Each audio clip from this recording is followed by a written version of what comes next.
प्रतिवर्ष 27 फेब्रुवारीला आपण म्हणतो मराठी भाषा गौरव दिन।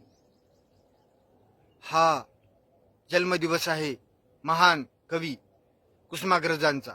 अर्थात कुसुमाग्रज म्हणजे विष्णू वामन शिरवाडकर यांची जयंती आहे, ती आपण साजरी करतो 27 फेब्रुवारीला महाराष्ट्र भाषा गौरव दिन म्हणून।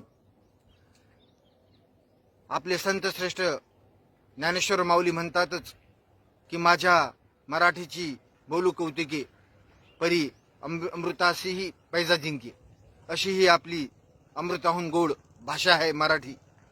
आपल्या सर्वांना मराठी भाषा गौरव दिनाच्या सहर्ष शुभेच्छा।